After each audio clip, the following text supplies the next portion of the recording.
What is up? Welcome to Bleach Boys, talking everything Bleach TYBW episode 37, Shadows Gone. One of the most controversial episodes, and it's, of course, Sam Pythes. And unfortunately, he didn't make it, guys. He didn't make it. Jose? How long am I going to stall for? Welcome back. Hello. Welcome guys, back. I'm feeling better now. I spent a couple days just crying on the floor. Good. And a lot of liquor was drank. Well, we're happy to have you back, Jose. Yeah, thank you. Just in time for another, another depressing episode, but obviously not as bad as the one that we previously watched. Yeah. But I forgot when I was watching this, because I like to refer to this constantly. We are Bleach enjoyers. I forgot how much people didn't like this episode or like this part in the manga, because I kept getting people constantly, like even when on the post that I put out today, I didn't like this episode. I'm a Bleach fan. I thought this episode sucked. A lot of people were saying that right away. I was so confused. Yeah, a lot of, I wish they would have changed this episode. I wish they would have at least added something. I saw a lot of, which I agree with, and I think that would have been nice. They were wanting some sort of a foreshadow to the fact that Nanao's weapon was going to come out. Some sort of a early Bleach TYBW like foreshadowing. They even just wanted in Core 3. They didn't even want it that far back, just in Core 3.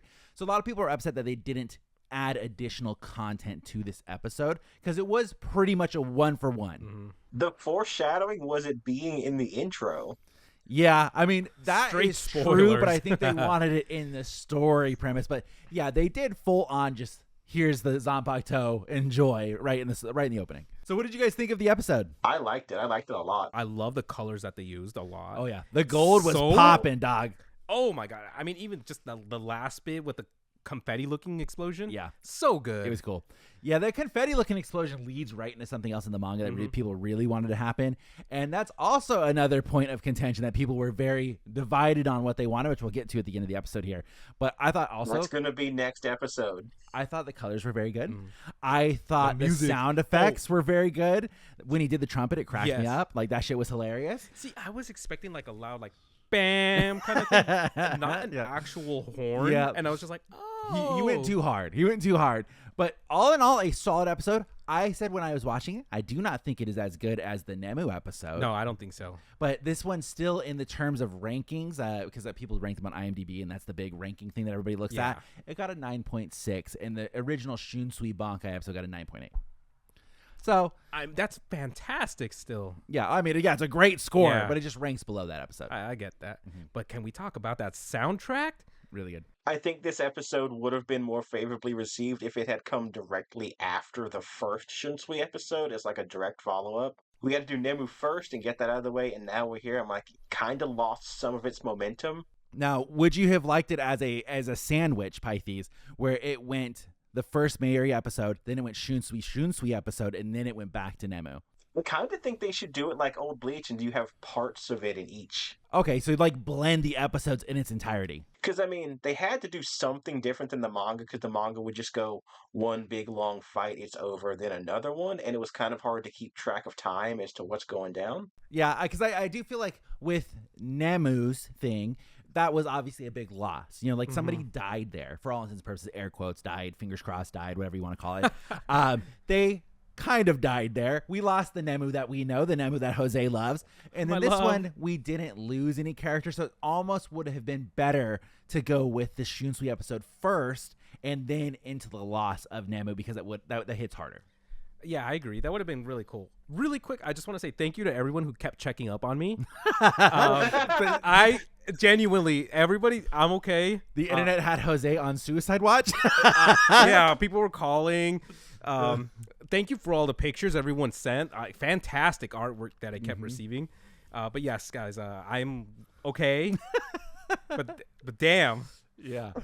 Oh, love you all. I want to point out, no one sent me any condolences when my wife was shot right in front of my eyes.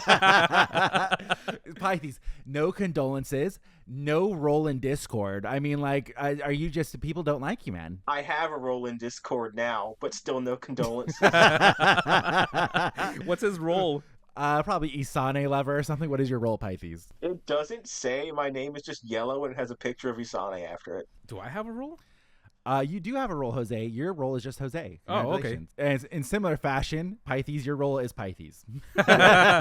There we go. Good. Because That's what I typically, because want. mine is also just Sam. Just Sam. It's to identify that we are who we are in Discord. So My color is yellow, and I like it because it's pretty. let's talk Bleach TYBW episode 37, Shadows Gone. Let's go from the start where we go to a flashback off the rip right at the start. And we see Shunsui's brother, who is a much more masculine version of He's Shunsui. more Chad than he is. He is Chad. And he's being gifted a lovely little hairpin from Nanao's mom. And she says, I want you to hold on to the other one when you're away fighting hollows and not here by my side, knowing that you have the same thing will give me comfort. Which, Aww. beautiful. Love it. Shunsui, of course, believes that as well because he blushes. Mhm. And then we see Kid Shunsui with the dumb, stupidest His look I've stupid ever little seen. grin. And he gets rightfully so headbutted right in the forehead. Get roasted. And Shunsui like takes a second, and now his mom leaves, and Shunsui's like, hey, like you've really mellowed out. And he's like, no, I haven't. But if it does look like that, that's purely because her kindness makes me appear that way. Just people in love, Good man. guy. I People get love. it, though. I get it. Love is cringe, Yeah. man. There's nothing you can do about it. It's cringe, but you can't help but smile. And then we go back to the present, and he goes, Ohana I, which is what we saw in the previous episode, and then fucking blasted right through the stomach, which was a beautiful sound effect, by the way. It's like, I thought that. I'm like, oh my gosh.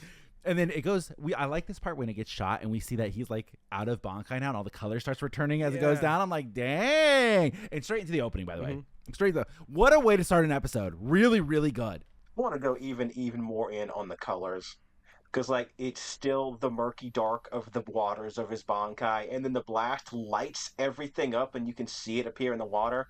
Then the water recedes, and it goes into the bright green, and you're like, oh my god. And then credits. Yeah. Credits. Really, I think maybe one of my favorite ways to have started an episode so far Just because black someone. it was straight flashback where we see this nice little Shunsui. Because for what you know, imagine yourself as an anime watcher, right? We just last saw Shunsui won. It's game over. He won. Great, love that. And then we go straight into like this beautiful flashback, and he's about to make some sort of an admittance to his Zanpakuto spirit, just to get fucking ripped right through the stomach. Crazy, really crazy. I made a comment when the preview images come out. I forget what day they come out, but they like release Wednesday, I think. 5 preview images for every episode on the official Bleach website, and then they tweet them out and all that stuff. The images were so carefully selected, where most of them are in the beginning of the episode, and one of them was of Lille Barro's owl head form, and I just said it gave me a great sense of joy to imagine an anime watcher seeing that, being like, "Who the fuck is that? Yeah. Like, who the fuck is that? Like, who are they fighting now? Where did this owl Who's come the from? that they're owl fighting?" dude, damn it.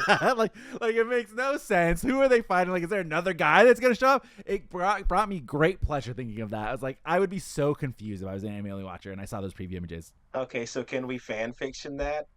The owl Stern Ritter owls. shows up. He was patiently waiting like a hunter up on a branch somewhere, waiting for his moment. You know, there was a website that I think is still up that was like hedwigisnotdead.com. Was that? Because she got blasted in like the 7th book, and people are like, she's not dead. So, like, okay, so Hedwig dies, becomes a hollow that gets turned into a Quincy, that gets turned into a Stern Ritter, then shows up to cause problems. We need to make Robert Akitron is not dead.com. Yeah, I was about to say, I'm like, oh my god. All right, we got to buy the domain before this episode comes out, and we'll just put like a fat ass picture of Robert on the front of it, looking real good.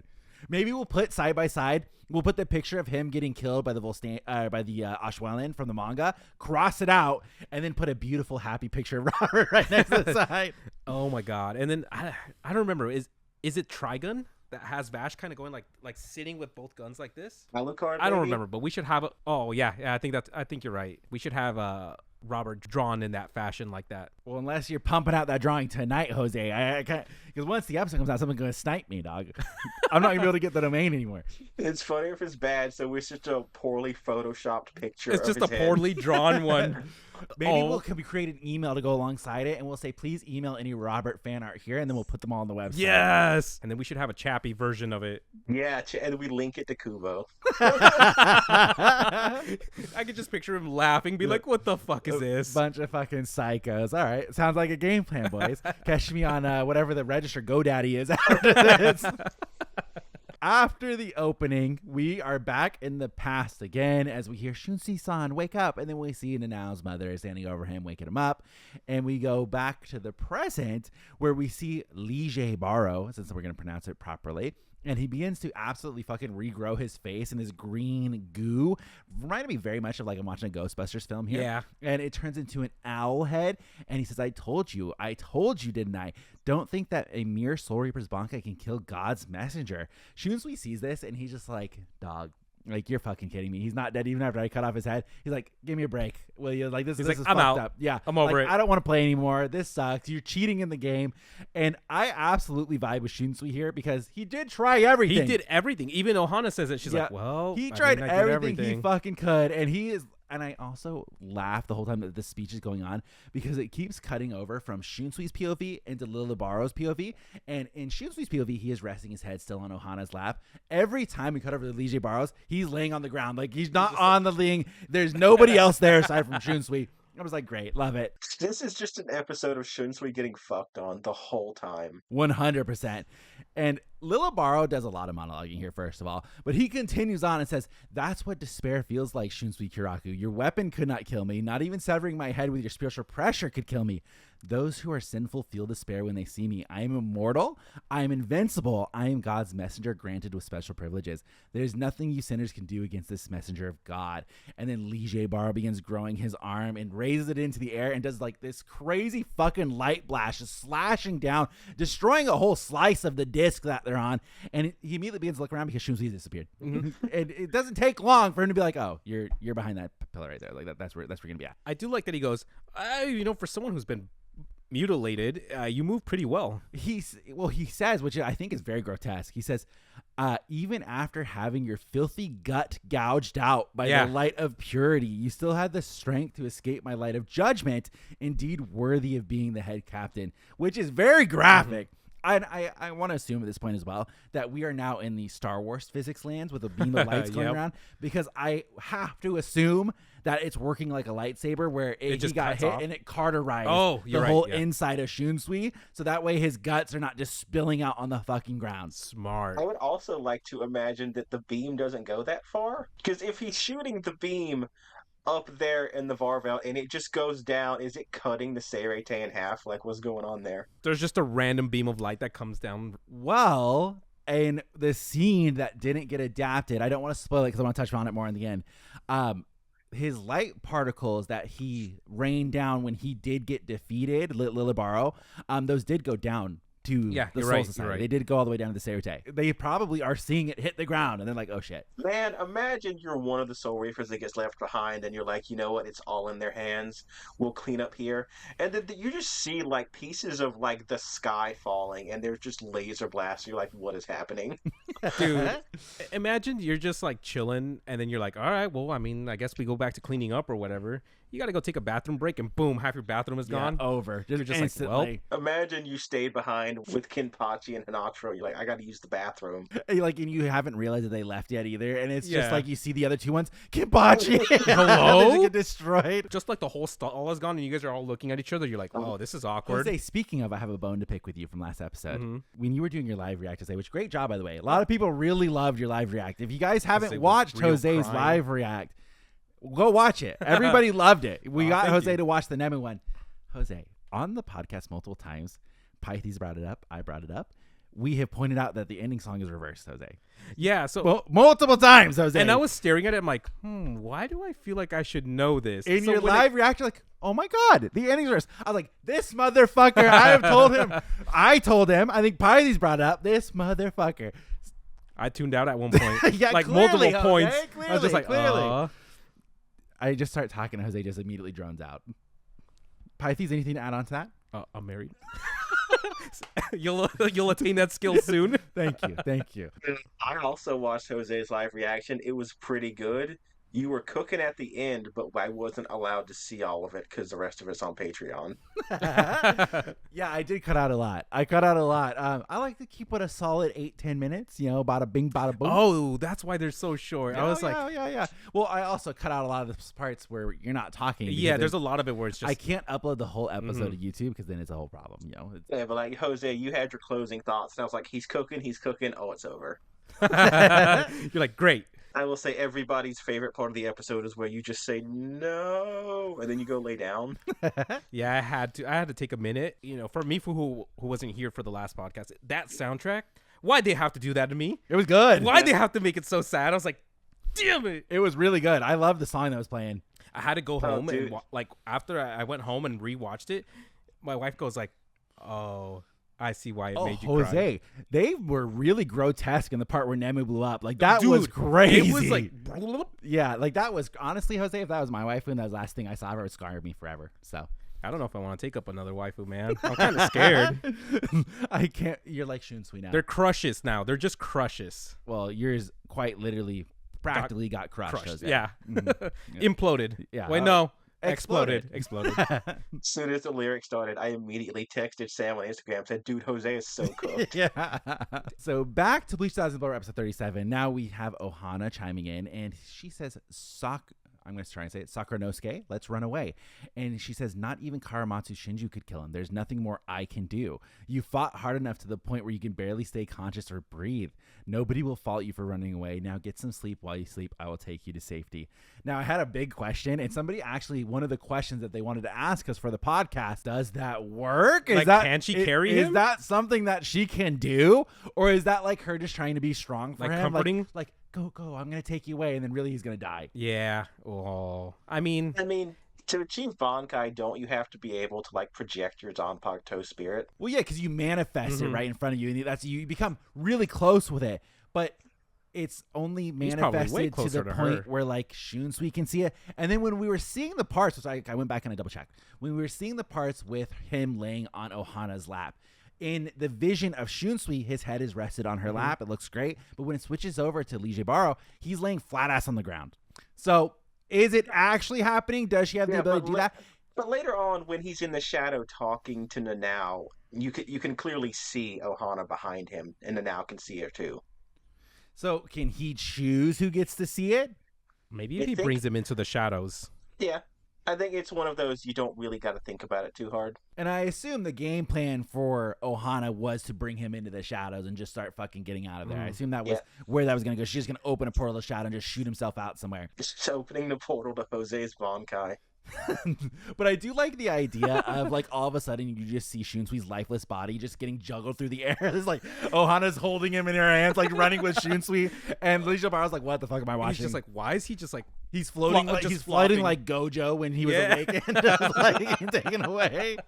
Like what the fuck?" Did we talk about how fucking good the music is this episode? Oh, amazing! Yes, so good. The whole episode was really good. The sound effects, the whole sound as a whole for this episode was good. I love the sound. I love the trumpet. I love the fucking OST that was playing the whole time. It was beautiful. I loved the effect they used for Nanao's Zanpakuto. Yes. It was like sparkly and rainbow. Oh, it was just like a pleasure to my eyes. It shined like a mirror is supposed to. Now, I gotta say, there was a part where Lille Barro kept talking about how his eyes keep hurting from looking at sinners and he can't look at the light. I was like, man, this is just like talking to Jose when the lights are on the set. It's like this fucking guy is like. That's the same thought I had, and I was gonna be like, I wonder if Sam will reference it and be like, fucking Jose, can't see shit. It's just like Jose's eyes, like same thing. It's like Lille Barro needs to get some sunglasses. Dude, can you imagine the big chicken sunglasses? Solve all of his problems. We do have the official death art for Lille Barro up on the set. I wanted to look at it and point it out because I want to see if he did have sunglasses. He does have a visor though, but does that visor typically help block the sun? I don't know about the clear one. I don't know how the maybe clear it blocks one works. the UV rays is how that works. Oh, you're right. That's I would never what wear one of those as a bald person because I get no coverage on my head and I need to block all the stuff on my head. Imagine the tan you'd get. just an O on my head. I look like Friar Tuck with a sunburn. Can we talk about the lack of drip? Yeah, I mean, it's a horrible outfit. Honestly, it really is. I would never be friends with somebody that looks like this personally. It just wouldn't happen. No offense if you dress like that. I hope you don't. See, I look at the drip, right? And it reminds me of something. I feel like I've seen it in like British magazines. I think that as well. I think this is like an EU style. Obviously, I like the colors of the green and the gold because his effects change from green to gold when he goes into his new awakening form. But it's cool. I would not personally dress like that, and I like that his belt is the X for X-axis. And he's got it on the shins as well. Now, Nemu's drip last week. We had Nemu's up on the screen. It's a baller-ass thing. My wife saw it, and she's like, oh, I could recreate that. I'm like, oh. Jose married the perfect woman. Someone did message me. I don't remember who it was. I don't think I have it anymore. But they go, oh, your wife should just wear a Nemu cosplay. Maybe Anime Expo next year. Dude. Your wife is Nemu. You're going to be Mayuri. I will be Zyla Paro. And my fiance could be like my bankai or something. No! Or- Why is she gonna be your boss? No. Let's think. Can she maybe be one of Zyla Parr's like little helpers? Who else is? She could be Pernita. It's the perfect game plan. You're gonna have her We're just getting standing like like like a blown up hand, and she'll just wear Well, it. remember, Pernita's missing some fingers, so He regrows them at one Oh, point. yeah. Yeah, he's fully good to go. Yep. all we need is this part of your wife, just, Yeah. just to stand there like this. Oh, we'll just put a black drape over everything but her hand. Yeah. Like that's Pernita. We'll just draw a little eye on it. When are you two gonna recreate the photo? At Anime Expo, apparently, when we dress up, so it's gonna be perfect. Oh, dude, it's gonna be so hot for face paint. It is, Jose. It is. But good news is he doesn't have any sort of a head dressing because Yeah. he's just hair, so you're good. I was just gonna go for the simple Grimjo. We could do Askin and Grimjo running. We could. We could do Askin and Grimjo as well. We could do that. No, I said you can do Grimjow. Sam needs to be Noitora because he's just so fucking tall. I am the right height. Yeah. Oh, that would be so Yeah. sick. What would Katie do? What? Well, Tesla. so now we're two Espadas. Tesla would be funny. I would be down for Tesla. For her as It would be Tesla? hilarious, but I don't know who else you could be. Who's the poison bitch? I can't remember her name right now. Sandwich? Minily and Loli. who's Oh, the other Loli? one? Loli. Minily and Loli. Your wife and my fiance, Minily and Mentally Loli. Oh, that would be And you fantastic. tell them they're really important characters. Yeah. So Like, you they're guys just- are really they're cool. gonna be Trust walking me. around Trust so me. proud. They're gonna be like, "Oh, we're gonna." Well, I look want to so- be one that beats one too, because you beat them all up. I'll be Yami. Bam! Like it'll be great. And then we could create multiple scenes with just those two characters. Yeah. Perfect. No, you need to be the Yami We'll have with like 9 legs. I don't want to be that Yami sucks. I don't want to be that Yami. All of Yami sucks. 0 number Yami. At least Yami when he originally showed up was cool. No, he wasn't. Yeah, just beating the crap out of everybody. Well, he did lose almost instantly to Ichigo when he showed up. Well, but I want to be the Yami in that brief In the moment park? where he sucked all the souls Yeah. out before Ichigo showed up and cut his arm. I want to be that Okay, one. what about the Yami that's having his Looney Tunes routine with Kisuke? Dude, Sam. I want to be the Yami that kicks Cocker whatever the dog's name is. I want to be that Yami. Whoa! I want to be the Yami that kicks the dog, kills the nurse. I want to be that Yami that just goes around doing whatever he wants. And the dog has Jose's face. Damn. Jose, I don't actually want to kick you. I Damn. don't know why he said that. But. I thought you wanted to be the Yami at the park. Oh, Jose, speaking of, Pythes had a question for you about your live react as well. No way Pythes remembers this, but I'll ask it on his behalf. Pythes would like to know why you want to ship your tears to Pythes. Yeah. Ship my tears to Yeah, Pythes. Oh, because he's always been. Was it like 2 weeks ago? You were like, he's like, we should collect your tears. Yeah, but we send that to Sam to send out. I'm not the distributor. Oh, I just assumed you were like, I need that, and I was like, No, okay. Jose, I love you too much. Sam is the one full of spite and hatred in his heart. Yep. I would sell that easily. It'll be in the garage, so whoever's the top tier, True. they'll get Captain it. level member for a Yeah. year will ship out Jose's tears. They might, I've been told they're kind of like Phoenix tears. They'll heal anything. How gross would it be if we shipped out your tears and we saw somebody drink it? It just No! it makes No, it kind of makes me want to no. gag thinking No, about it. I It's just can't. gross. It reminds me of that like disgusting Belle Delphine bath water thing. So back to the Bleach episode, we Shunsui closes his eyes, and then we hear a very familiar Shunsui, wake up, and then it switches over. It's Nanao this time, just like her mother. She says, "Wake up, Captain," and then we see beautiful Nanao standing there, and Shunsui is immediately relieved, like, "Oh, thank goodness you didn't get caught in," and then coughs up blood mid sentence. Which, if anybody wasn't catching, he was wanting to say, "Thank God you didn't caught up in my bankai," because he mentioned that last episode. And Nanao shakes him and is like, "Don't say anything. Just hand me my Zanpakuto. Hurry. Forget about the promise you made to my mother." And then we see Lille Barro standing right behind Nanao, and he says, "I thought I was getting a bit noisy. I see your lieutenant has returned. Your captain tried to get you to safety, but it seems you don't know the preciousness of life. How sinful." Just then, Lille Barro shoots another beam as we hear Shunsui laughing say, "Okyo." And then immediately Lille Barro comments on his dry eyes that we were talking about earlier. And like, man, how constantly looking at sinners makes my eyes dry. And then we zoom in on the shadow that is being created from Lille Barro with the light. And we see that they are inside of that very shadow. And inside of it, Shunsui says, "Your mother. So you knew about it." And then now it's just like, "Yep." And Karaka's like, "All along?" She's like, "Yep." Yep. And he's like, "Gotta say, you never cease to amaze me. All right, then, have it back. Here's your your Zanpakuto." And then we see the small ninja version of Hiraku's Zanpakuto spirit, Kyokotsu. And she appears, and we go back outside now to Lille Barro, who's looking around, and finally he's able to, after making his head into basically a UFO and shooting his eyeballs all over the place, Love that realize thing. that they are hiding inside of his own shadow. Yeah, it was a great Dude, scene. So so in my cool. head, I remember reading that, and my head translated it as him just moving really fast back and That's forth. what I thought. I did not think he was gonna. I didn't think he was gonna squish his head. It was cool. Then I was like, whoa. Yeah. Biblically accurate angel can do many things. Mm-hmm. After that, Lille Barro is like impressed. He's like, oh, so like your ability can let you stay in the shadows for that long. He's like, but what if I destroy the shadow that you're hiding in? And then he makes a light ball underneath them. And that's when we see a very small shadow appear from his beak because the light is now underneath him. And then now jumps out of the shadow that was the small little space above his beak. And she is wielding a wrapped Zanpakuto we haven't seen before. We now go back in time to the shadow. At one point in this episode, by the way, there's 3 timelines happening at the same time. Mhm. Like it keeps jumping from the past to the shadow and then to the present. I'm like, oh my God, Pissed me off. crazy. Can you guess that again? I had to get up and go get another volume of manga to keep up with this shit. So the only thing that is different from the manga to this episode is the placement of the flashbacks. They move them around to make them like a little bit more dramatic, to make them flow a bit better. That is the only thing that's different. Yeah, it's the same, exactly the same. Back in the shadow, Nanao is like, wait, are you saying your second blade is my Zanpakuto? Which is very important because we had a discussion before. And Kiraku's like, well, yes, not really. And then he goes on to explain, you see, Ohana gave birth to the ninja Zanpakuto spirit to hide your Zanpakuto. It was at your mother's behest. Shunsui then continues to elaborate on a little bit more of the Issei family history, but not any additional Issei family history, which is something that a lot of people are asking for. He says the Issei family is matrilineal family. Only women have been born according to the records.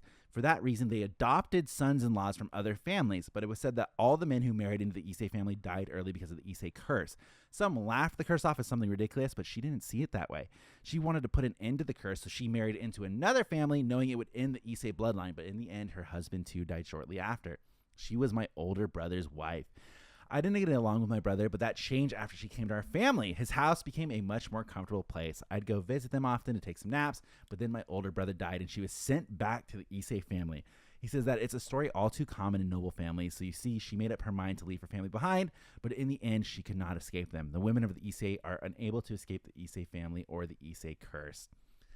Really sad. Yeah. I thought very fucked up for her to basically leave the Issei family, living with, Kiraku's family, having a great time. The brother dies, and like, you're not welcome here anymore. You Like, got to go back. Sorry. sorry, like we physically do not want you at our house. Get lost. Why does this keep happening, man? It's a rough place out there. Oh yeah, it's a rough place for someone with a bunch of money. Yep. Yeah, I mean, she's still very well off, but she was trying to do a very good thing and try to dodge the curse, end the curse, so the bloodline stops. And they just like, it's one of the things where, hey, you can try all you want, but fate's going to have its way. It's going to fucking push you back there. It's just how it happens. And I mean, let's be honest, I don't have any better ideas as to how to solve the fate problem. We bring them in, then they die. All right, what if I go somewhere else and we find out that doesn't work? Okay, what next? We'll give him the sword. What if you throw the sword into the lake? Into the river. Oh, in Oetsu's ocean. Mm-hmm. Yep. No, you throw it into the fire from which it came. Yep, beautiful. So Shunsui continues on narrating that he says it may be because of this sword. Now, I got very confused here, and I'm hoping, Pythes, that you can explain this to me. He says that she was desperate to keep her unborn daughter away from the curse. When you first see him say this, it is obviously this exchange of them outside talking. She's holding the sword, trying to give it to Shunsui. I'm going to come back to this very thing in just a second. So I took the sword and had Okyo, who loves playing hide and seek, hide it. Then we see the small ninja spirit reach basically into her mask and pull out a sword that is all wrapped up. We go back to the present, like present, where we see Nanao attempt to hit Lille Barro with it, but is blasted away by the light as the wrap begins to unravel. We go back inside the shadows now, and Nanao is like, I understand that you do not want me to have this sword, Captain, but is it truly for my sake? Just as my mother made her own decision to rid the curse, I've made my own decision to accept it. Besides, even if I am cursed, I wouldn't let. And then she says, no. In fact, the person I admire would probably just smile and say that a curse is ridiculous. And she was just like, all right, like, take it. I'm sure this sword will, ...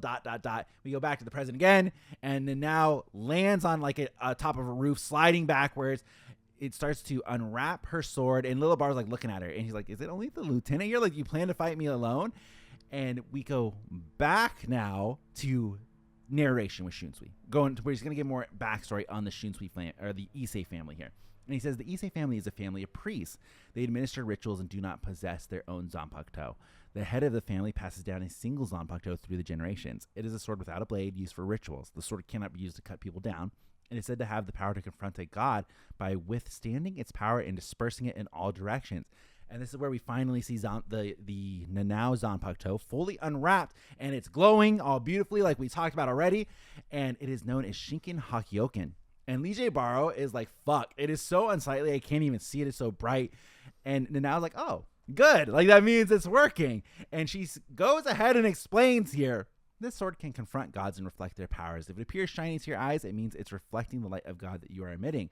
And Lille Barro's like, I don't got a clue what you're talking about, but I don't mind being called a god. And now we get Nanao's side of the story. We're going to go back to the flashback here. I'm going to pause here for a second. I have a very... What is your question? Well, so I have another one that I want you to remember, that scene where the sword is initially being passed and what it said. I will recode it to you. Okay. They are souls already in the afterlife. They have swords that are meant to deflect God's power. What is their god? Do they have a god? It's not just the Soul King? I assume there are other local deities. I mean, people worship the Mimihage, and they don't know that that's part of the Soul King. Okay. I assume there are just other gods around. Because one of the things, remember, that we learned, obviously this is going back to Camp Fear World. In Camp Fear World, they explain that when you die, you're basically given like a quick rundown of like, hey, your religion's not real. Welcome to the Soul Society. Here's everything you need to know. But then they just start their own religion in the Soul Society, I guess, which we saw in Camp Fear World with the Execution, right? Like they were starting their own movement inside of the Soul Society. Execution was in the real world. Yeah, it was. Well, no, in Camp Fear Your Own World, when they would kill themselves.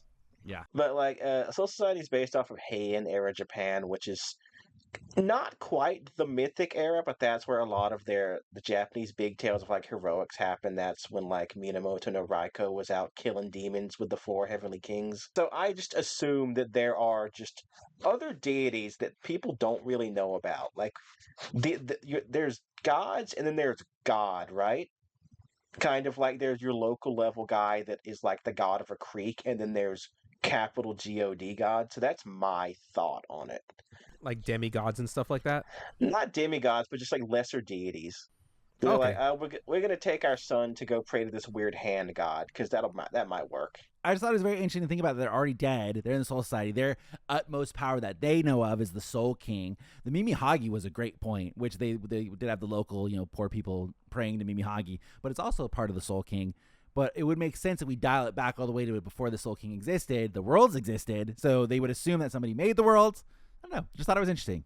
There's also like, how much does your layman know? How much about the Soul King itself do you know just walking around, or how much do they teach you in the academy? I assume it's a need-to-know basis. That's true, because unless you're noble, right? Well, you think about the exchange, that the nobles would probably know, but then the exchange with Aizen and Urahara when Aizen was getting sealed. And he's like, do you know? Like, you must know Urahara. And like, that's the whole thing. Whereas like Aizen knew it, and that's why he wanted to change it. And most people don't know. Yes, I assume people know that there is a Soul King, which is... Do they even know that Soul King is God? Because from my understanding, they thought the Soul King was just like this dude that reigned on high from up above. Yeah, I would assume not. So I would assume that they know, like you're saying, that the Soul King is up there, and then they assume the Soul King answers to a greater God, when the Soul King itself is like, nah, like I'm just the all-seeing person. I made the world. Like, it's good. Yeah, it's like before the reveal in like the manga, I assumed that the Soul King was some kind of like God Emperor Qin Shi Huang kind of guy. And what was question 2? Question 2 is going to be brought up here in Nanao's flashback. All right, so let me go on here. Okay, I have beef with a thing that was said in that flashback. Okay, perfect. We might overlap here. We're definitely not actually, going I know what you're to. talking about. We're probably. I think I know exactly what you're talking about. Okay, so we go to a flashback now where Nanao is telling her side of the story, and then we see there in the exchange of the sword hiding behind the wall as Shunsui attempts to refuse the sword from Nanao's mother is a child Nanao, and she's like, Nanao's mom is telling her child, please, this will only affect members of the Issei family. Holding on to this will not bring you misfortune. You are the only person I can trust outside the Issei family. Please, I beg of you. And I'm going to take this second to go ahead and just go. In the initial one, when we saw it from Shunsui's flashback, he says that she wanted to protect her unborn child from that sword. But then we see in Nanao's flashback that she is already there. Is there another baby that was going to happen? Or is this like she had initially thought of this plan when Nanao was still not alive, and then it was only at that moment that she tried it. Oh, okay, Sam. So you're getting the timeline mixed up. So Shunsui's brother dies when Shunsui is what would you call that? Like teenage age, like maybe He a was a little bit before. teenager. Yeah, and I'd say that. so then she leaves. She's clearly with child, right? Mhm. This is later on when Shunsui is much older. He's in the academy, and I assume she calls him over to give him the sword. And by now, she has had Nanao. But in the flashback, while Shunsui is narrating it, he shows that same exact scene while he is narrating it, while she is holding the sword in her hand and saying that she was desperate to keep her unborn daughter away from the curse. And because she's at the point, she's like, it may be because of this sword. And that's when we see her trying to hand the sword over to Shunsui. Yeah, I think it was she thought of the plan while she was pregnant. And now that Shunsui is reliable, he's capable, he's a tough Soul Reaper man now. She's like, all right, I can trust him with this. Maybe. Oh, that would make sense because she knows about his Bankai at this point, or not his Bankai, his Shikai. I don't know if she would know the details of how it works. I just think that she knows Shunsui. She likes him. She knows that he is a reliable man. And now that he has become someone who's really strong, she's like, maybe if I give it to him, that'll solve the problem. I thought she was the one that mentioned to give it to your Zanpakuto for hiding, but was it Shunsui's idea? Well, Shunsui did say it was at your mother's behest that I did this. She might not have known the exact details of how Shunsui was going to hide it, but she did ask for him to do it, and then Shunsui did it. Gotcha. Yeah, I assume it was take the sword. I don't need to know what happens when it's gone. And then he's like, I got an idea. Yeah, I have this perfect Zanpakuto that likes hide and seek. Think of it, actually.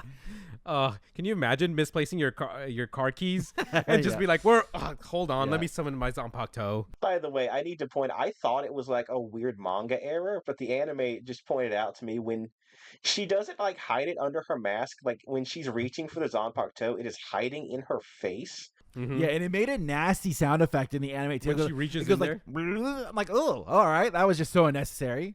Caught me off guard. That shit was awesome. I was like, that's so weird, Kubo. I'm like, that's cool. I'm like, only you could come up with that. Great place to hide it. You would assume it's a mask. It's not going to be there. And little did you know, it's unlimited storage. I just now thought of something. What eye is Shunsui's Bankai covering?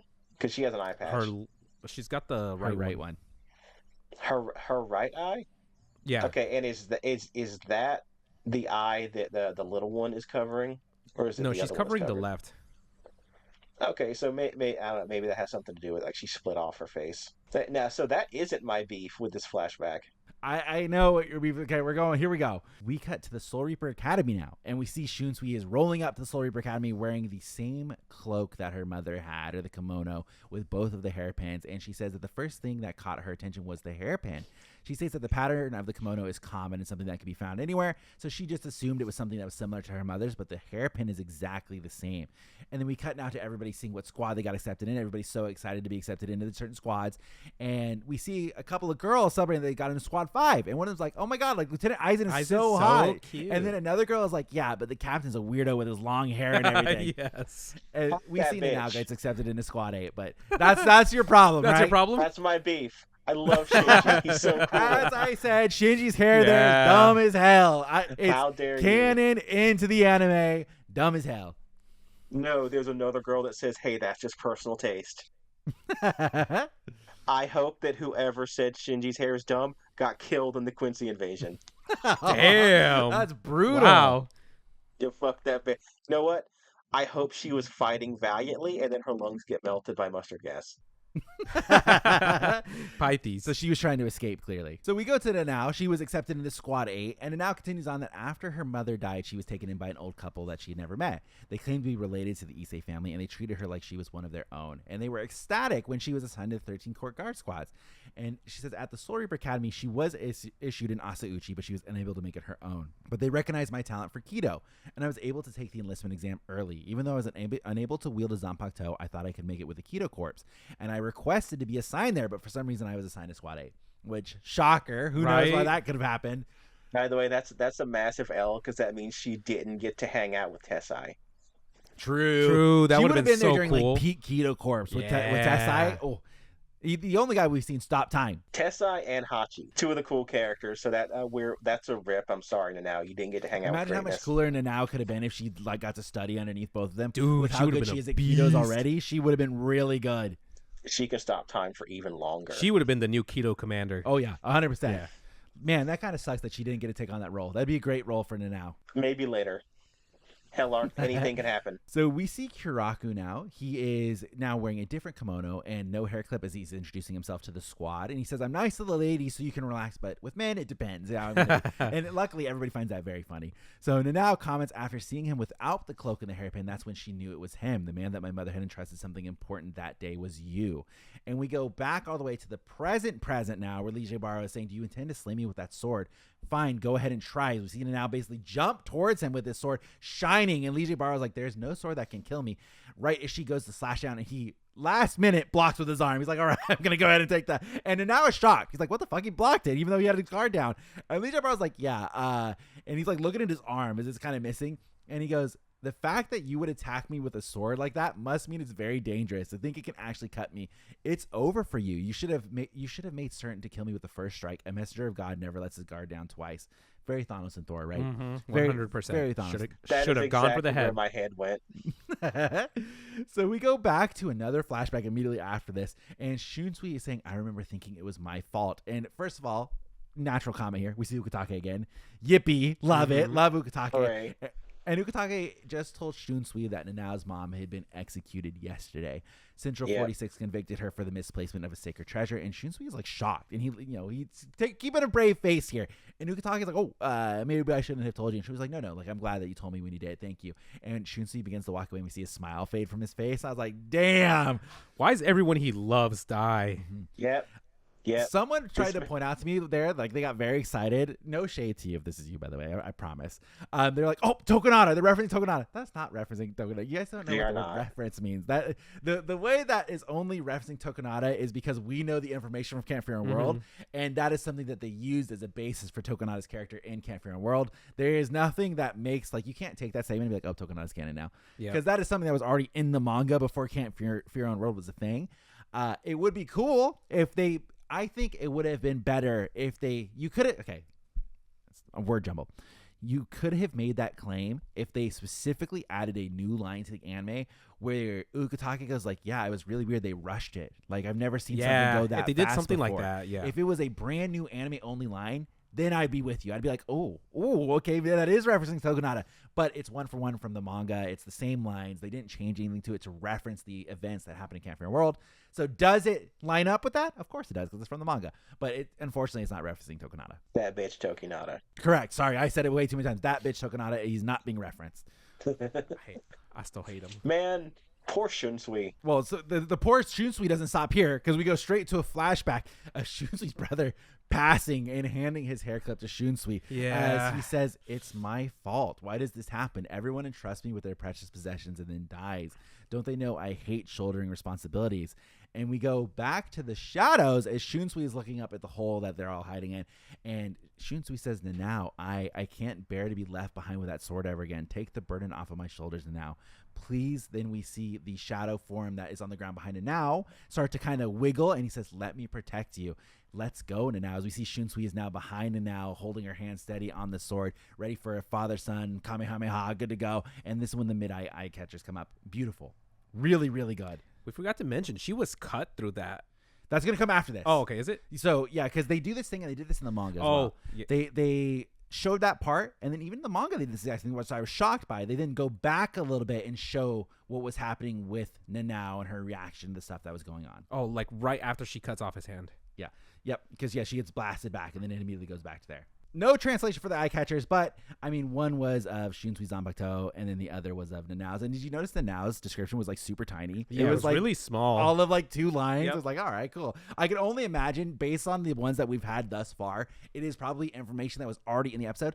This is the Issei family Zanpakuto. It's passed down through generations. And that's probably about that sounds about right. By the way, the eye catchers came hella late into the episode. Right? By the way, I felt like they were deep into the episode. I was so confused because immediately we get to what would have been the second half of the episode, and I was just like, wow, that went by so quick. I don't even have a page of notes left after the eye catcher. Like, that's how little there is left here. It's crazy. I got three things to say after it because it's just so... It was like what 17 minutes into the episode, maybe later. Yeah. Yep. So let's continue. Let's wrap this baby up. We cut to the past just a little bit now because we now see Nanao stumbling back after she gets blasted away from trying to cut Lille Barro's hand. And she said, I had no idea that fighting with a sword would be this terrifying. And then she looks down and she says, I've been cut. And we see like both of her legs basically got slashed. And she's like, was it that deflected light? She says, it hurts. I never knew getting cut this bad or getting cut would hurt this bad. It hurts. I'm scared. My legs won't move, which is something you don't think about. And I thought it was such a good scene. I guess this scene was very controversial in the original manga when people were reading it because people couldn't relate to Nanao. They were like, oh, like what? This is a conversation. I have this conversation with my nephew who's 12. Okay. my nephew hates Deku for My Hero Academia. Hates Deku. She's a and Katie? so does my fiance. My fiance hates Deku as well. Both of them, weirdly enough, a 12-year-old and 27 or whatever, can't relate to Deku. The fact that he's crying all the time. It's a common internet complaint that Deku is a crybaby.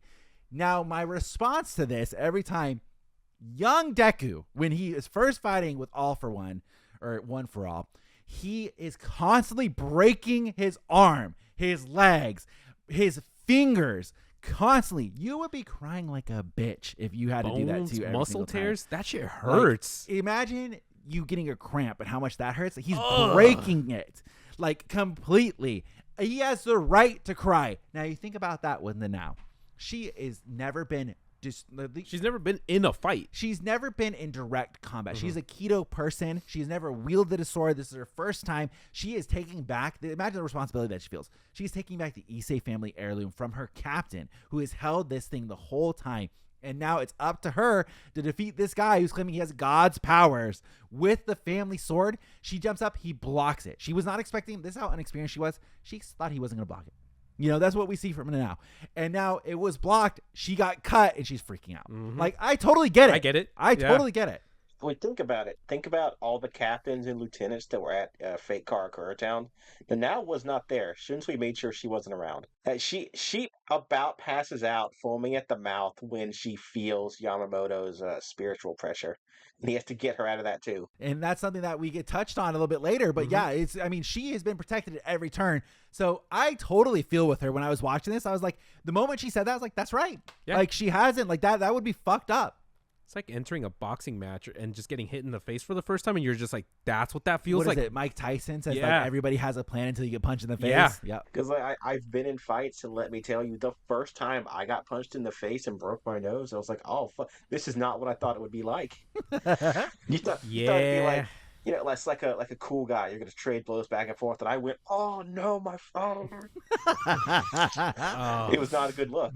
Like, don't forget, this is Nanao's first fight against a Stern Ritter that is the biblically accurate angel. Yeah, which, you know, we're seeing from like this animated form. Imagine seeing that in real life. You would be creeped out. Dude. Like, her first fight isn't against a nobody hollow or like a low rank Arankar. She's fighting. It's like goddamn archangel. She's fighting. Well, he's the voice of God, so she's fighting the Metatron. I mean, it's honestly a great point where most other Stern Ritters, when they start off, they are fighting against these lowly hollows. They work their way up, obviously, these bigger and better missions. But since Ichigo and his crew showed up, which is what Mayuri said to Nemu, everything has moved so fast, and everything has gone like exponentially now, where now there are Arankars, now there are Espada, now where the Quincy's are back, now there's the Stern Ritters. It's the whole thing now, and she jumps straight from 0 to 100. Yeah. How long? Bleach takes course over what, like 3 years? That's accurate. And she's like, she is at least 100 years old. You go from 100 years of almost pure peace, biggest she's got to deal with is like taking care of the paperwork, to,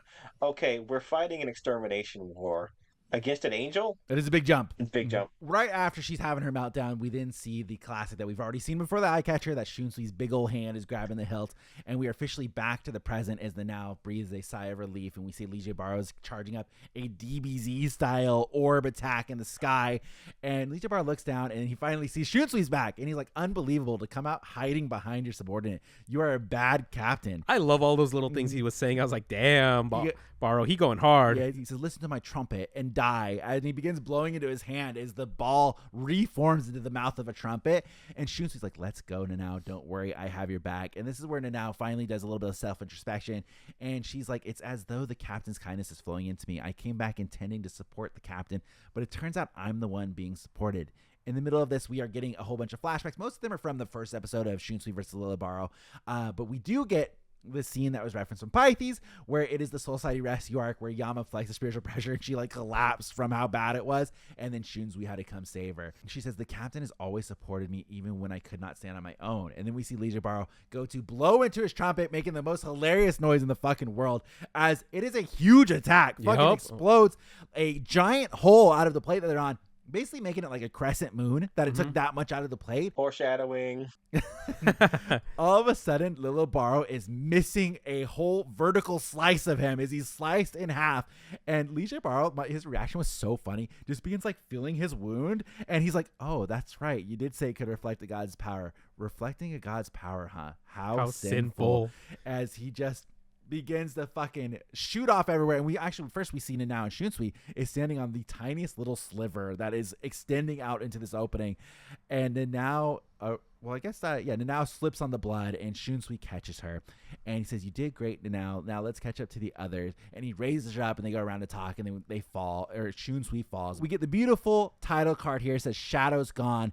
And I did skip over the part where Lille Barro basically explodes, first into little light particles that shoot out everywhere, and then into beautiful little golden feathers from his wings that begin raining down all over the place. And that is the end of the episode, as Shunsui says, on second thought, maybe after we take a quick break. Because it is worth noting as well, at one part in the episode, it shows Shunsui, I think right after he escapes right after he gets shot in the stomach. Hole in his shoulder. He's got the shoulder missing. He's got a chunk in his stomach. Shinsui's fucked up. He's fucked. He put in work this episode. Yeah, he did. For the amount of damage that he had, him moving it all is crazy. Like, really fucking crazy. Don't forget he got shot through the foot. Yeah, true. Yeah. The fact that he was moving, period, was insane. And then let's finish off the episode with the end poem from Baz B, of course. He says, bullet, claw, battle flag, short sword, with my fingers bent, I wait for you. And we find out that Bleach number 38 is titled Friend. Damn, dude. So, when's Jump Festa? So, I have news that relates to this. Okay. I don't know if you guys seen this. Pythes has probably seen it because he's in Discord. Jose, I don't know if you've seen it. Disney Plus France tweeted something out today. This is what it looks like. It is a catalog of their upcoming things that are going to be released in the upcoming holidays as the new year begins. And on it, it says series. The 12th, so December 28th, Jose, Bleach TYBW episode finale. So, by the way, it says episodes finale. So people are thinking multiple episodes. There have been a lot. So that's probably where we'll get that second episode. That there has been a lot of leaks and rumors going around to when this series first started. By the way, like I'm talking about TYBW Core 3. There was a Russian website that I guess has been pretty accurate in the leaks that have been happening, where they released the full episode count and it was 14.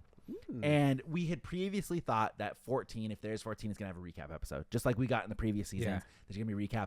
But the running theory is it's going to go to 14 since we slightly got a recap episode at the very start. Yeah. When we had to redo the finale of Core 2. So they are thinking that because it says episodes, it's going to be a 2-part finale as we got with all the other seasons. And it's going to, the final episode, according to Disney Plus, is going to be the 28th of December, which gives us time for one more episode. And then it gives us time for either one more episode after that or 2-episode finale right at the very end on the 28th. So hype. Now, can I be a little bit of a naysayer for just a quick second on this? There is one other series on here, and I don't know what this series is. It's an FX show because the title is FX Grotesquerie. I assume it's like an FX horror show, like American Horror Story or something like that. But on that one, it also says episodes plural finale. I doubt an FX show would do 2-episode finale. So I don't know if maybe that's just how they say all of the episodes. But there is another one for like what if where it just says episode final. So I don't know what to take that from. I would assume that we are getting 2, just from the leaks and everything. But now what's really interesting knowing that it's ending on the 28th is if we do get 3 more episodes, obviously one being like an hour special that we're going to get, which is 2 episodes, what are they going to split the content? Like, where is the content going to end at? It's going to be crazy. Yeah, I'm trying to figure that out. Here's my prediction. Next episode is going to be entirely flashback to their childhood, and then just 2 episodes of battles. Okay. Okay, I could see that. I have seen a lot of people wishing that the final. So I think they're still going to do 2 episodes of Bazby versus Ugram. I think that's going to happen. And then a lot of people are expecting the final episode to be set up. So it's going to be the Gerard stuff because Renji. This is what we talked about. Oh, that's right. where Renji's not there. And their team battles Gerard and basically knocks Gerard back. And then Gerard goes, "Oh, you guys can't beat me. Like you're going to need a miracle." And then that's where that ends. They're hoping that some of the Uryu stuff gets set up, and then of course Askin. In the manga, right after this, by the way, Jose, because I checked when we were reading the manga, which we do a manga reading live stream every Friday night. Check it out. They are like 2 chapters after the ending of Shunsui versus Lille Barro. The chapter title is God of Thunder. Oh my goodness! So I wrote that down. I said we're so close to We're the so scene close Gabe to- wants the most. yeah. But imagine now if I was Puro Films, starting off season 4 with God of Thunder would be crazy. Wow. So I think they saved that, but they could start setting that They up. could set it up. I could definitely see a lot of setup happening. Do you think we'll get? I mean, is it a spoiler at this point if we say it? Go ahead. Izuru. That's what people are hoping for in the final episode. Oh, okay. That's one of the things that they are hoping as like, because that sets up all the pieces as well, right? Mm-hmm. Because if I don't know if did you watch the manga stream where we talked about Izuru? I watched most of it. Okay, in the manga for Izuru, something that we talked about here that I said we were going to touch back on at the very end. Let's do it. When Lille Barro explodes and all of his light rains down, we actually follow that down to the Serite, and we see people like cleaning stuff up and like trying to rebuild, and we see Aizen just sitting there, and we see these 2 Soul Reapers that are just totally random. One has like a full-on bowl cut, and I don't even remember what they're saying. They're commenting on the something dude that stupid. gets annihilated. Yes, and so the light begins to rain down, and like it is full-on destroying stuff all over the blah, blah, blah, blah, and it lands down in a piece of rubble, and the 2 little guys are like, "What the fuck? There's something in that rubble!" And just in the bowl cut guy gets his head fucking exploded. Those poor Squad 11 guys. We see Lille Barro is not dead. And he is alive in like a flamingo form, but he has lost his angel, his godlike messenger abilities, he says. And he is pissed that he's been sent down to the Serite. He's curses Shunsui Kiraku, and he begins to form multiple flamingos. And he says, "I'm going to get back at you by destroying the thing that you love the most and killing everybody in the Serite while you're up there." And this is when we see Izuru reappear, and we get the dramatic photo that everybody's been waiting for of the hole missing in Izuru and the moon coming in behind it. And Izuru takes out, I think, 2 of them. Like, he slashed them a couple times, makes them go down. And Izuru himself is like, "Man, I don't know if I'm going to be able to do this. Let's see." And, like, that's basically where that ends. But Aizen makes a comment as well as the lights raining down. And he's like, "Sheesh, like, what is everybody doing up there?" Should have taken me up there. Just like, it's a great scene.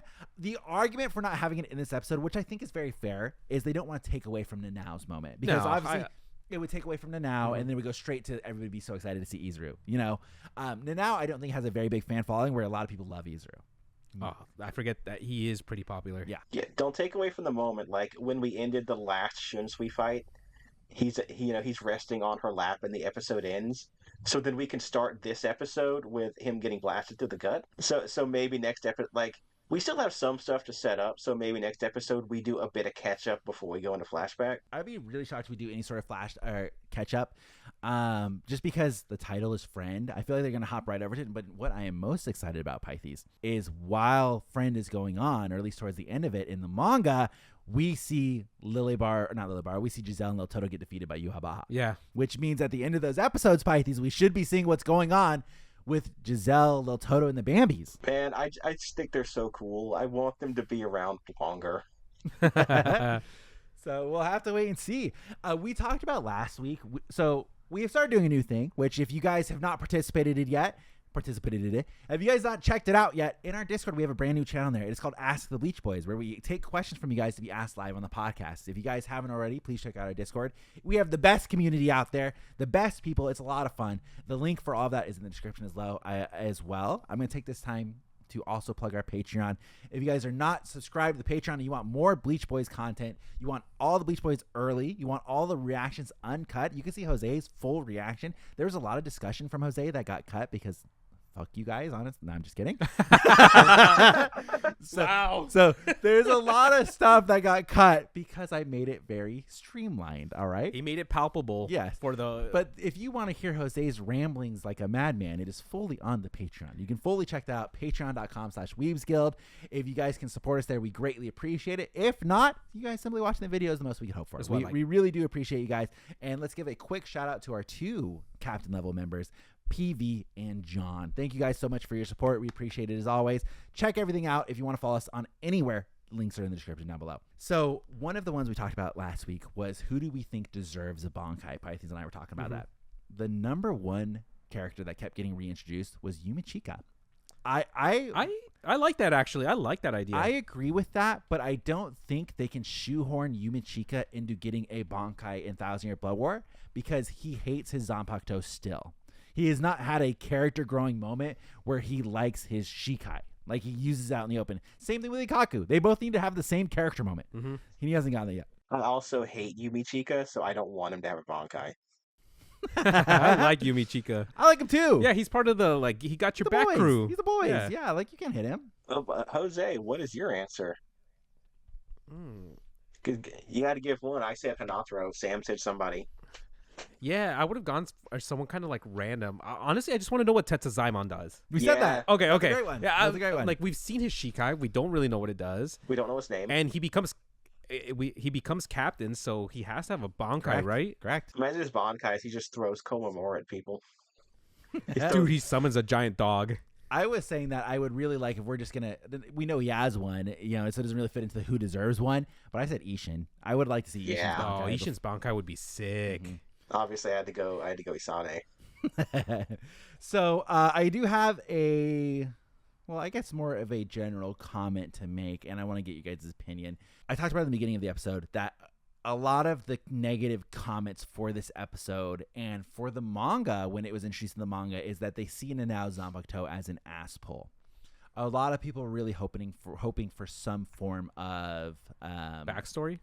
I don't know, backstory, additional content kind of explaining it, maybe planting some seeds that were there earlier on to make it not look like it came as much out of nowhere. I do think they did a little bit of that with Shinjumaru, right? When Shinjumaru had Lille Barro and it was the mirrors that captured him and the mirrors were what defeated Lille Barro. I do think that was a little bit of a hint, nudge, nudge. Obviously, I don't think it was as heavy-handed as some people were hoping for. But what is your guys' general opinion? Because from reading the manga, when we were reading it back in the day, Jose, I feel like we were relatively disconnected from social media because we had our own in IRL friends that we talked about this with. So we weren't on the forums or we weren't on social media talking about it when it was going on. So I wasn't aware of the general reaction. I remember reading it and I was like, cool. I agree with that. It wasn't so bad. I do agree that the Senjumaru bit was probably more than enough for me because when I saw it, I was like, oh, foreshadowing. Okay. Yeah. And it's cool. It's something that definitely as an anime watcher, you can look back and you go like, oh, like Senjumaru like knew she's like a future teller. But people are still very dissatisfied the fact that this is a 1-for-1. I did not have a problem with the manga. I did not have a problem with the anime adaptation. I thought the adaptation was very good. Now, Pythes, I'm going to kick it to you. How did you feel about it?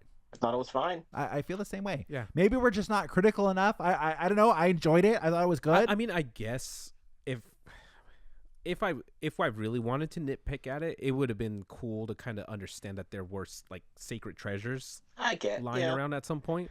I mean, but other than that, it doesn't really affect me. I'm not bothered by it at all. Okay. I don't think they say it's an ass pull, more like a Deus Ex Machina, but they don't bother me if they're done well. And I think done well doesn't mean like fully explained in the story. Done well means like did you get the emotional impact from it? And I felt like I was very emotionally fulfilled. Like the uncle niece thing that they have going on, they have a funny dynamic. You could see that he really cares for her and she wants to stand on her own 2 feet and he wants to sort of break the curse by supporting her. So like to me it felt really good in the moment, so I didn't need any kind of extra explanation for it. But I can see why people that aren't really into the emotional side will be like, yeah, but she just pulled out a magic sword and won the fight. It seems like it's very divisive so far. The ratings have been very good for this episode, so I think the positive is outweighing the negative. But definitely in the manga, it was very negative. It seems like in the anime, most people like it. But I have gotten a couple things where people are like, yeah, I still hate this episode. I'm like, all right, sure. I mean, That's whatever. fair. I mean, let's be real. We had a banger last episode, an absolute banger. A real banger. She blew up. That was unintentional pun, but I'm sorry, Jose. He's just stabbing me with it. Just need people to know I did message Jose last week, be like, hey, you good, bro? Dude, that just reminds me. One of our close friends, Sam Lewis. Yeah. He texted me and he was just like, "Hey, bro, dude, what the hell's going on with the story?" Oh my He's like, God. "I just saw this. Like, are you okay?" I thought it was hilarious. Okay, for reference, that picture of me in the hospital was from overdosing caffeine. So I posted this picture. I had taken this picture a very long time ago. I went to visit. Jose had like something wrong, like heart palpitations or something when he was in the hospital. I freaked out because I had for anyone who drinks energy drinks, I had 3 Celsius within a 12-hour range, 2 coffees, and a Coke. You're insane. So Jose went to the hospital because his heart was like, it was beating really fast, something, right? Yeah, it was beating really fast. And your arm was getting numb? And it felt like my left arm went numb, which the doctor ended up, like, after the neurosurgeon, after, going through all of the tests and stuff that they had me doing, plus staying overnight because they wanted to monitor me, they basically said I had way too much caffeine. It wouldn't have stopped my heart because I'm young, but it would have damaged it. So once they did the ultrasound in the morning and they checked me again, they're like, dude, you're healthy. Stay away from those energy drinks. Jose and his wife were there all day, basically. And so his wife called us at one point and was like, hey, like, I need to run home and just, like, feed the dogs, do dinner really quick. Like, can one of you guys come over? And we were just hanging out at home. It was me, Danny, and my fiance, Katie. And so I immediately grabbed my fiance. I was like, yeah, we'll be on the way. Danny's wandering around the house. I'm like, Danny, like, Jose's in the hospital. Danny's like, all right, I'm going to go. Danny was drunk off of his ass, by the way, just completely fucking wasted. Because it was like a Saturday night or something. Yeah, and Danny was gone. And so we drive over there, and of course we get there because it's still after COVID. Like, yeah, sorry, we can only let one person at a time. Like, all right, cool. So I go in, and Jose's just vibing. He's in like a nice lounger chair, just having the time of his fucking life. They're giving me fluid. You know, like when they give you like an IV, they already have the thing inside of you, and then they plug it in like it's an aux cord. So the first nurse I had before her, she was still really new. And so she couldn't get my very green vein that you could see up here. And so they put it in my wrist. And so they were coming to put the aux cord in, and I was like, like, yeah. Like I told the nurse, like, she came in with like a surgeon's little, like, you know how they have all the knives out on the little tray, and she's like, okay, I'm just gonna go ahead and put this in you. I told her, I know I'm not the one being worked on, but I'll be looking away because I'm really squeamish. And she is just like, what a good support you are. Yeah. Like, I can't look. Like, I'm sorry. Like, I'm here for support, but I'm be facing the wall while that's going on. Sam, are you the kind of guy that can't look when you're getting a shot? Oh yeah, I don't like. I can look and I will not faint. Would I prefer not to look? Yes. Here's my spiel when I go into the doctors. All right, I go into the doctors. They're like, "Oh, we're gonna get your blood done." I'm like, "Okay, cool." I sit down. They put the thing on my arm, just like the little wrap, and they're like, "Okay." I'm like, "Hey, I'm not gonna pass out or anything, but I just don't like seeing it, so I'm just gonna look away." And they're like, "Okay." I feel like I'll psych myself out, so I don't want to look. But anyway, when Jose was in the hospital, I just took a quick selfie because I was like, hey, like, Jose's there, like, and he's like wrapped up to the fucking chair. So I took that, and we were talking before this episode even came out that it'd be really funny if we tweet that photo out, like Jose just couldn't handle the episode. The episode was just too rough. So I put on my Instagram story just a quick like post, and I put Nemu's face over mine, like in a little circle, like it's the shittiest job I've ever done. I got so many messages. Oh my God, is We're Jose so sorry, okay? everyone. Is Jose okay? Like, and then even I post that photo onto YouTube. Is Jose dying? And I was just like, no, it's an old photo. It's a shitty joke. I was like, my bad. Like, I remember us talking about it when you took the picture too, and I'm like, how funny would it be if we use it for next year's podcast? Yeah. So not a good joke. Especially so sorry. Especially not with any context. Jose did not die. He did not go to the hospital. I very quickly responded publicly on one of the comments that it's an old photo and he's okay. So I made sure everybody knew. But yeah, you know, a lot of concern for Jose. Yeah, I had to tell Lewis about it, and so I was texting him for like an hour, and he's like, yo, why didn't you guys tell me? Like, and I'm like, bro, it's a meme. I'm so sorry. We're not trying to. It's old. Yeah. The reaction is funnier than the photo. Yeah, it wasn't even that good of a joke. Like, yeah, my bad.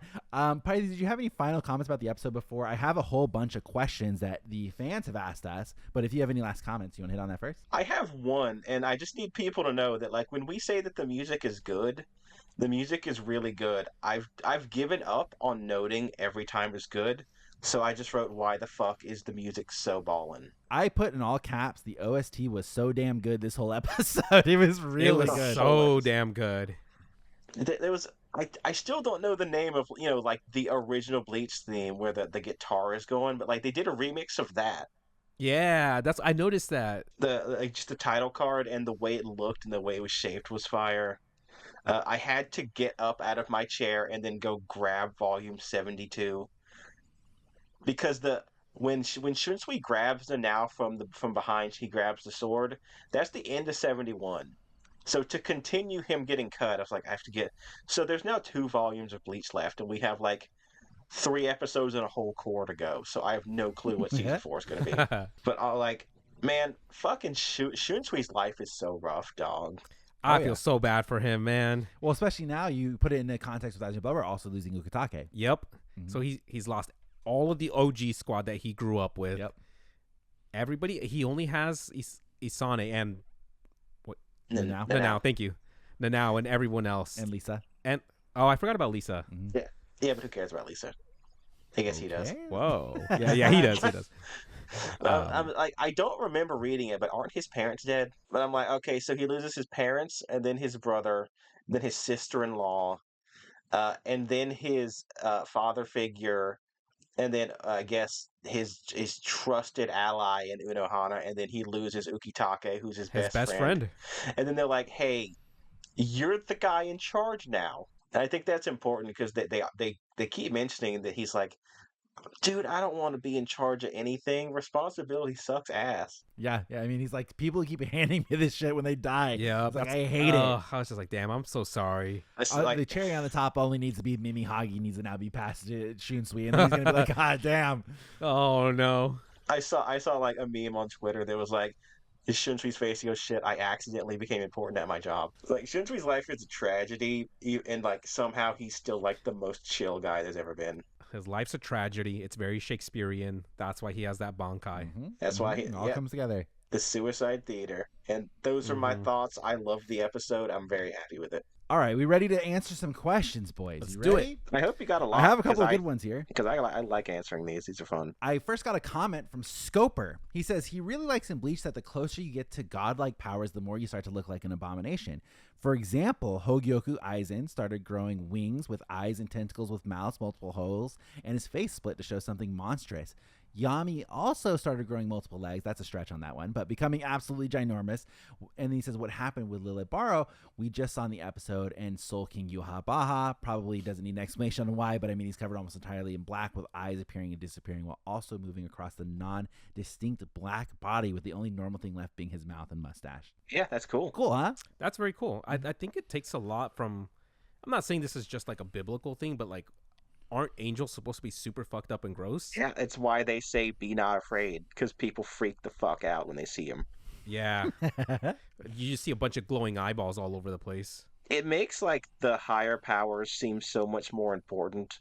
I'm comparing it to like Dragon Ball Z God Key, where they're like, oh, your hair's blue now. Yeah, that's a great point. I guess something that I don't really think about is just like casually watching. I'm like, oh, cool form, love that. And then it's like, yeah, but it is true. These people that are trying to achieve this godlike power, they start to look more and more like monsters. Great point, Scoper. You gotta appreciate it. I have another one from TJ Marquise. He says, does Shunsui go from having a dual Zanpakuto to a single Zanpakuto, or does Nanao ultimately reject his wish to not return Shinken Hakkyoken?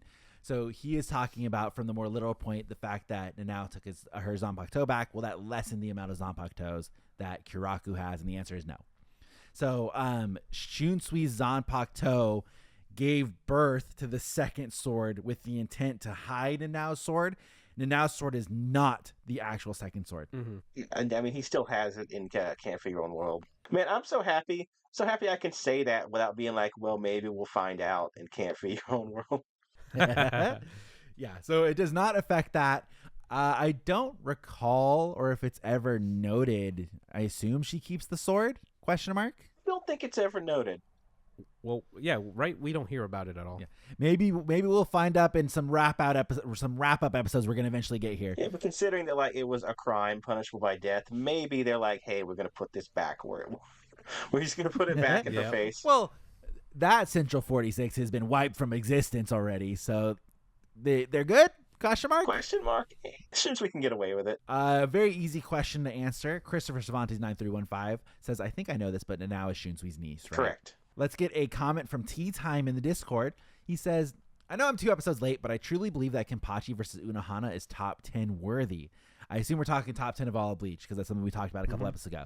He says, I am biased because Yachiru is my favorite, but it was so significant that it finally showed how badass she was, and it was foreshadowed so far in advance. I'd love to know what you guys think. So the question is Kenpachi versus Unohana top 10? I don't remember it that well, so I can't. So I'm gonna throw myself out of the conversation. Say I can't remember shit. I'm gonna read you the comment that Aizen Solo's replied to in the Discord, where he says it was a very sexy fight, but Kenny's fight with Tozen was better, and I kind of agree. I honestly I agree, mainly because I feel like I can remember it better.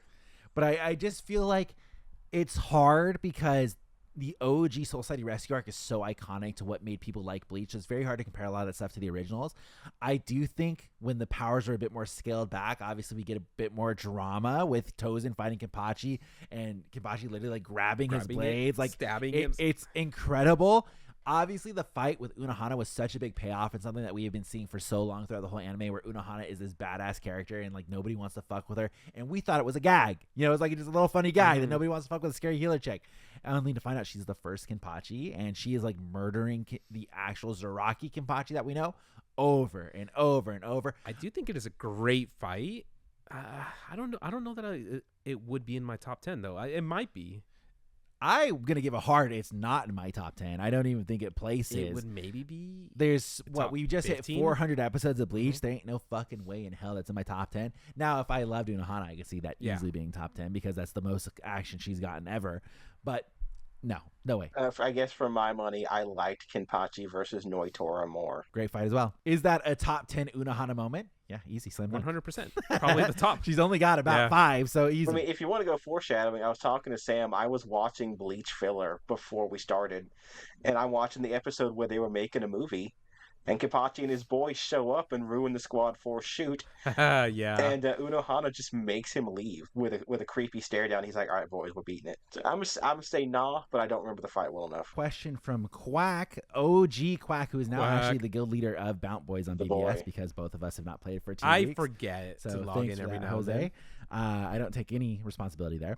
And Quack says, could Nanao's sword deflect Sam's cancer? So I got multiple comments to say about that. Firstly, I don't have cancer, so we don't need anything like that going around. But could Nanao's sword deflect Sam's blank? You know, who knows?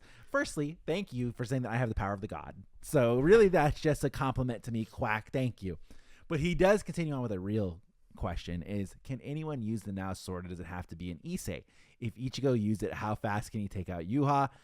And then he mentions Christmas Isane for Pythes. So, can anybody use the Nanao's sword, or does it have to be an Issei? I think it has to be an Issei. It's a family sword.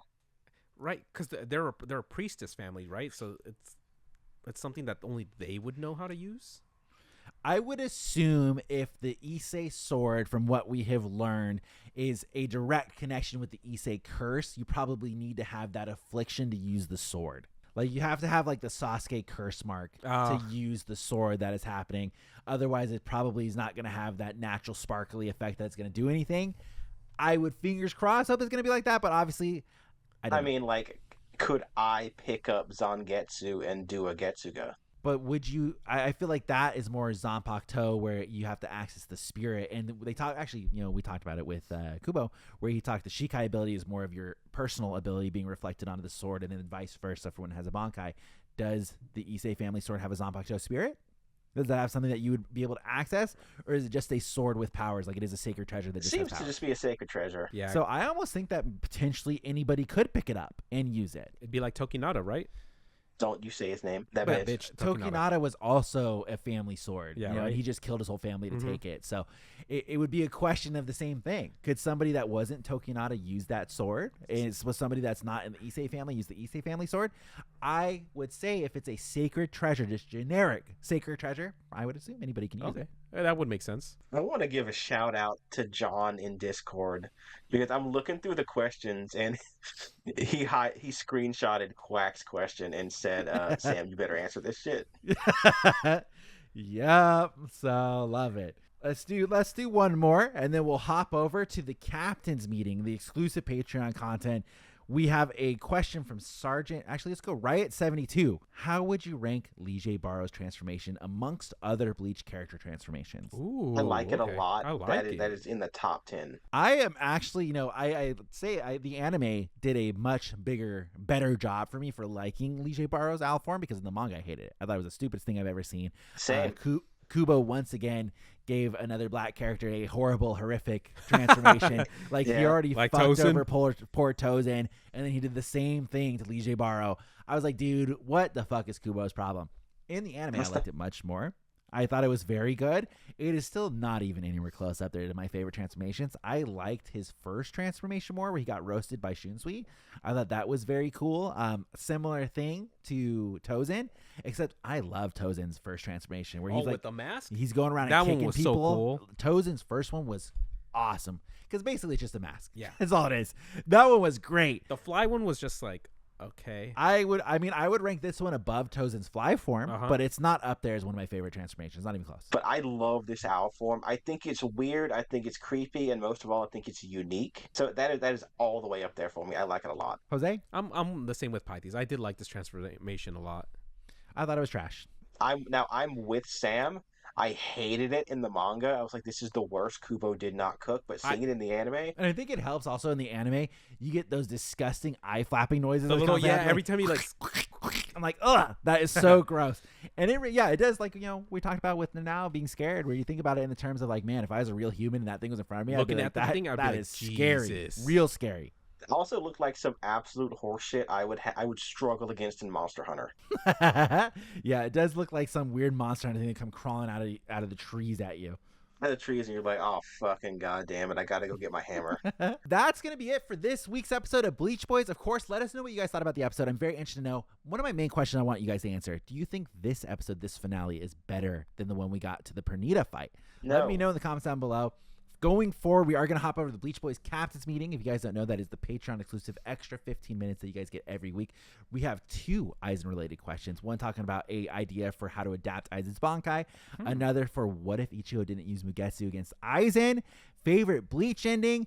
And talking about the sound of the horn, which we all love. So we're going to talk about all that and more in this week's Patreon-only Captain's Meeting. So check it out. Link is in the description. And as always, guys, thank you guys so much for hanging out. Be sure to leave a like and subscribe. And we will see you guys next week for the penultimate episode of Bleach Boys for Core 3.